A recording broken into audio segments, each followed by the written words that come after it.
This one is culled from the comments section below. It came in from a great viewer just like you. What is going on your pro wrestling business card?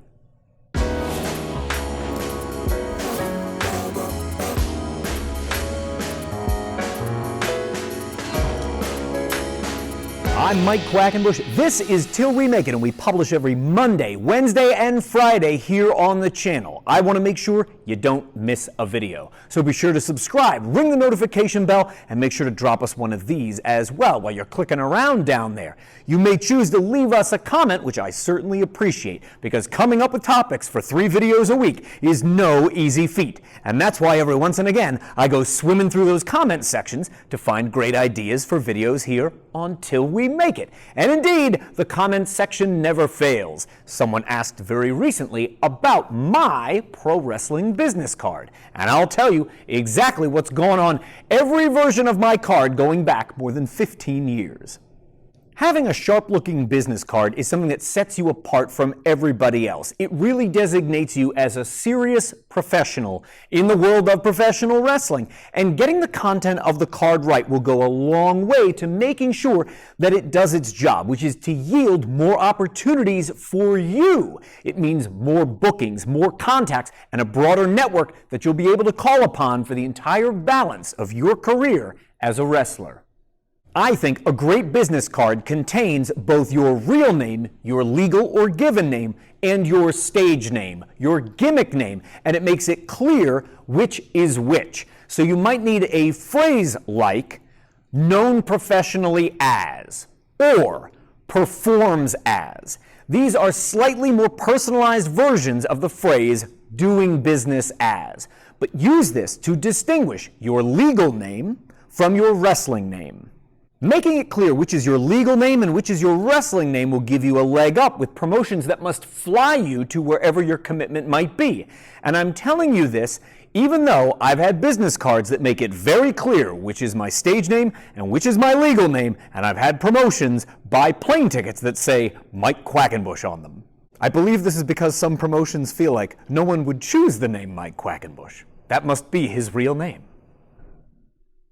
My preference is to present my wrestling name larger than my legal name, but I make sure to differentiate between the two, and then directly underneath, I list my 2 preferred methods of contact. So you need to give some thought to the ways in which you want someone to contact you. If you do not want them to email you, don't list your email. You might choose instead your mobile phone number and a method of social media contact. However, even if that is the case, I want to encourage you to put links to some of your social media. Do you need to list all of your social media on your business card? No, I don't think that you do. Be careful that you are only listing those that reflect your public-facing persona.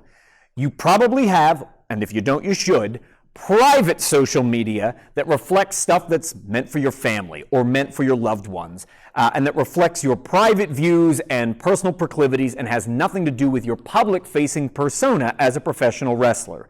You do not want to include links to your private social media on your pro wrestling business card. Just off the top of my head, without naming any particular names, I can think of an example where, after looking at someone's social media, I immediately knew that I wanted them as part of my team. Seeing how they were active in promoting other companies' live events and that they were fastidious and reliable about it convinced me to take a gamble on them. And on the other side of the equation, I've absolutely seen someone's social media presence which 100% dissuaded me from ever giving them an opportunity inside a ring.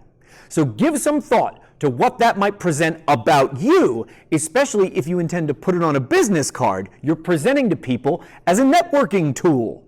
And just saying that out loud makes me think about this. If you imagine that you do not have to assist in promoting the events that you're booked to appear on, we've got a video about that. I will confess to you now a cardinal sin about this networking we're discussing that I have committed myself. There are occasions when I have allowed my voicemail to be full, and yet my business card has my mobile phone number on it.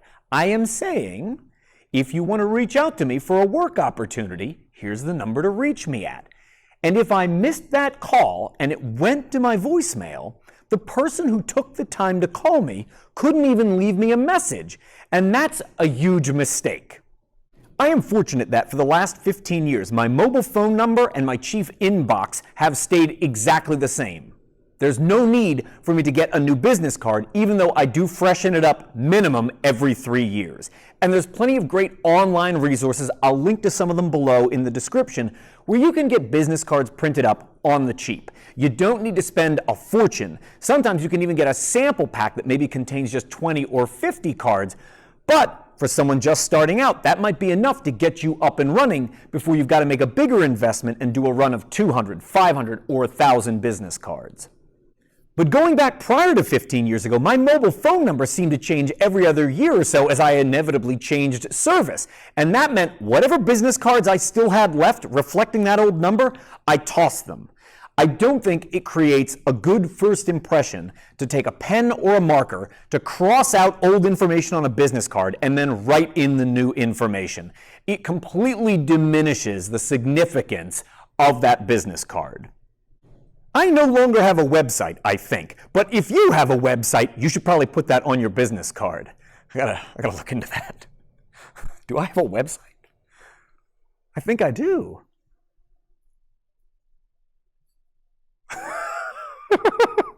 Something not necessarily requisite, but that I want to encourage you to include on your business card if you can, is your differentiating value proposition.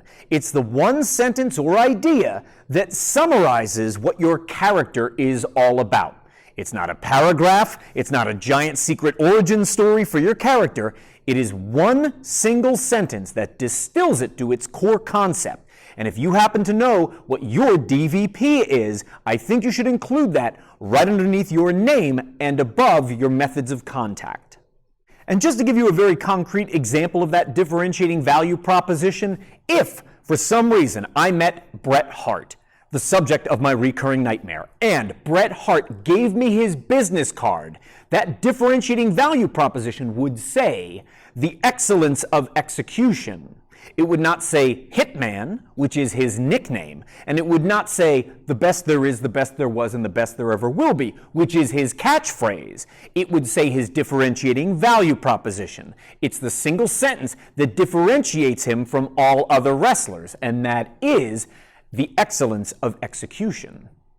You may have noticed a certain gesture that I have returned to several times in the course of this video, and that is because I got into the habit of presenting my business card in a way that is considered very polite in the Japanese culture, and I use it universally whenever I'm distributing my business card. And that is, I present it with two hands.